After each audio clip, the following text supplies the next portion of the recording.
yaşaya qocalmaq istəyirəm. Mənə verilən hər iki dünyada təkcə sənlə bir olmaq istəyirəm. Bugün elə bir gündür mənim əzizim, səninlə əhd bağlayırıq ölənəcəm. Bugün elə bir gündür ki Allah bizim sözümüzə zamindir əcəl gələnəcəm. Bugün eşq ulduzlarımız qovuşur, qəlbimiz eşq ilə yanır alışır. Söz deyə bilmirik ki dil acizdir, biz susuruq gözlərimiz danışır.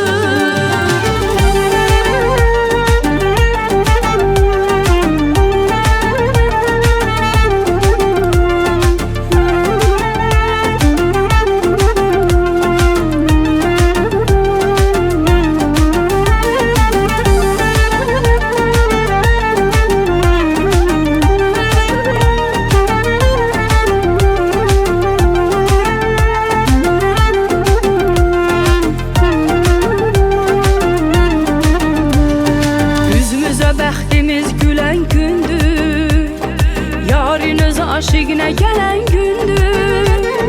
Bugünün həsrətindəyik illərdir, bu bizim istədiyimiz həmən gündür. Bugün elə bir gündür mənim əzizim, səninlə əhd bağlayırıq ölənəcəm. Bugün elə bir gündür ki Allah bizim sözümüzə zamindir əcəl gələnəcəm.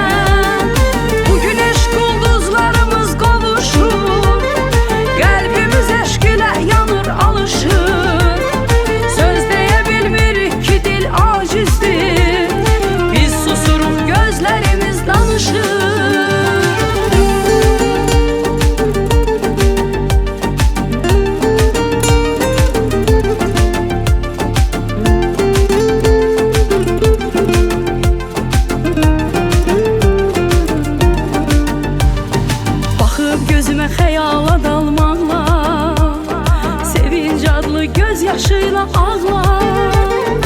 Ürəyinin döyüntüsün hiss edirəm, əllərinə